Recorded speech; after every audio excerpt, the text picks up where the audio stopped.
आप सहमत हैं इस फैसले से जी कि सीनियर अधिकारी इस देश के जो सीबीआई में ऑफिसर्स हैं, इनकम टैक्स में ऑफिसर हैं, ईडी में ऑफिसर हैं, आईएफएस, आईआरएस, रेवेन्यू सर्विसेज में, फॉरेस्ट सर्विसेज में, अलावा इसके एडमिनिस्ट्रेटर सर्विसेज में, ये सब शाखा में जाए? Do you agree with that decision? देखिए गरिमा जी, सबसे पहले तो आपने कहा कि लंबे समय के बाद, आपको स्मरण होगा कि अग्निवीर के भी बहस में भी मैं आपके साथ था जी। दूसरा, आपने जो महत्वपूर्ण सवाल उठाया, देखिए परस्पर विरोधी बात है। एक तरफ यह कहा जाता है कि राष्ट्रीय स्वयंसेवक संघ को राजनीतिक गतिविधियों से कोई लेना देना नहीं है। ये अंतिम 6 फरवरी 2000 तक के ऑर्गेनाइजर में यह बातें आई, और इतिहास के पन्नों को जब आप कुरेदिएगा, मैं इतिहास में नहीं जाना चाहता, तो इसके अलग अलग तथ्य प्रतिवेदित होंगे। घटनाक्रम के अनुसार राजनीतिक गतिविधियों की भी पुष्टि होती है, घटनाक्रम। महत्वपूर्ण विषय यह है कि आखिर ये लोक भावना से ही लोकतंत्र चलता है, तो हमारी समझ है कि इसकी जरूरत क्यों पड़ गई आज, क्या कारण आखिर है, ये ऑर्डर नोटिफाई क्यों गवर्नमेंट को करना पड़ा?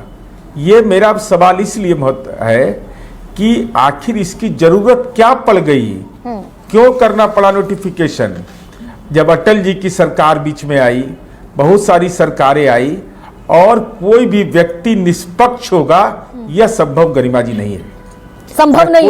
बहुत बड़ी बात नीरज कुमार आप कह रहे हैं, तो क्या जो कारण आशुतोष बता रहे हैं कि मोहन भागवत कह देते हैं सच्चा स्वयंसेवक अहंकारी नहीं होता, इंद्रेश कुमार कह देते हैं भगवान राम ने सबको बता दिया, मोहन भागवत कह देते हैं सुपरमैन देवता बनने की होड़ है, ये वही तुष्टीकरण है क्या? फिर एक मिनट में जी सर, मैं एक सामान्य उदाहरण के रूप में इसको रखना चाहता हूं गरिमा जी।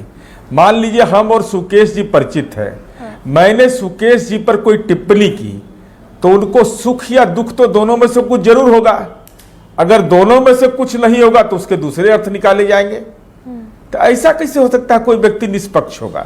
ऐसा हो ही नहीं सकता है भाई। आपको राइट टू वोट है, वोट पोस्टल बैलेट से देते हैं, तो अपना नजरिया नहीं पेश करते हैं। लेकिन आप अगर कल्चरल ऑर्गेनाइजेशन है, वो वनवासियों के बीच काम कर रहा है, आदिवासियों के बीच काम कर रहा है, देश के विकास में अपना अहम योगदान दे रहा है, तो अगर इसको आप स्वीकार करते हैं तो राजनीतिक गतिविधियों में जाना कौन आवश्यक है? अरे इस देश का तो इतिहास रहा है, विनोबा भावे ने आंदोलन चलाया, सर्वोदय का आंदोलन चलाया। नहीं तो नीरज जी, ये प्रकाश नारायण क्या जरूरत थी, क्रांति के दूत रहे हैं, कौन सी आवश्यकता आन पड़ी? बताइए, आप तो अलाए हैं, सहयोगी हैं, साथ खड़े हैं सरकार में, दोनों जगह, बिहार में भी और केंद्र में भी, क्या जरूरत पड़ी? किनसे सवाल है आपका नीरज जी? जी सहयोगी आप ही हैं। अब इसको हम कैसे बताएं? हम तो आपसे, नीरज जी आप ही से सवाल है मेरा। हम तो यह कह रहे हैं कि हम कह रहे हैं कि अटल जी की सरकार बनी है, 1980 से लेकर के आज 2024 हो गया, इतने लंबे काल खंड तक कोई जरूरत नहीं पड़ी, और कोई न्यूट्रल नहीं हो सकता है। आरपी सिंह बहुत छोटा सा रिएक्शन, सरकार में आपके साथी, केंद्र में भी, बिहार में भी न्यूट्रल नहीं हो सकता है आरएसएस में जाने वाला सरकारी अधिकारी। आरपी सिंह बहुत छोटा सा रिएक्शन दीजिएगा मुझे। वो अलग विमर्श का विषय है, आती हूँ वो अलग, गरिमा जी वो अलग विमर्श का, गठबंधन की राजनीति अलग अलग है। हाँ। हमारी अवधारणा, हम समाजवादी पृष्ठभूमि के लोग हैं, बिल्कुल ठीक है। तो ऐसा नहीं है कि हमारा गठबंधन पार्टी में मर्जर है। राष्ट्रीय स्वयंसेवक संघ यह कहता है कि हम कल्चरल ऑर्गेनाइजेशन है। तो अच्छा ये बताइए नीरज कुमार, नीरज जी आपके सरकारी अधिकारी, आपके सरकारी अधिकारी बिहार में संघ की शाखा में जाएंगे? अब मुझे लगता है अब जाएंगे तब ना, उसके बाद देखा जाएगा। अभी तो कोई बिहार सरकार ने कोई आदेश तो निकाला नहीं है इस संदर्भ में, किसी भी राज्य सरकार ने नहीं निकाला है। हाँ, तो केंद्र ने जो आदेश निकाला, कंकरेंट लिस्ट केंद्र तो आदेश निकाल चुका।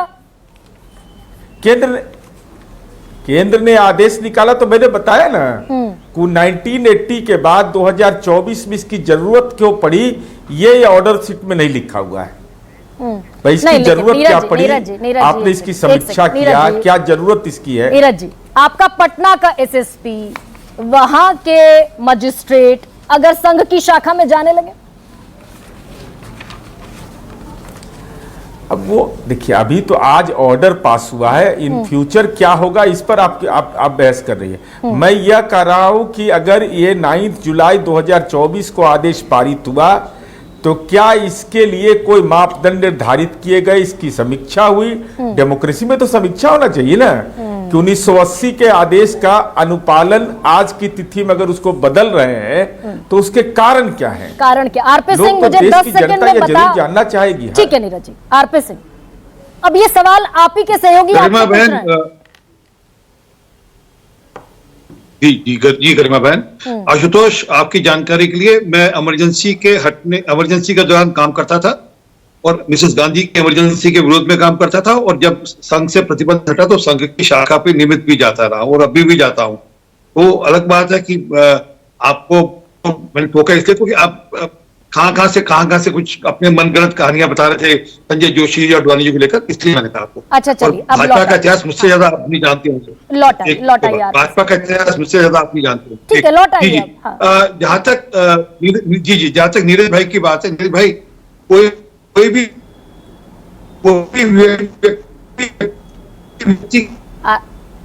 आरपी सिंह डिस्टर्ब है। आरपी सिंह आवाज डिस्टर्ब है आपकी। एक सेकंड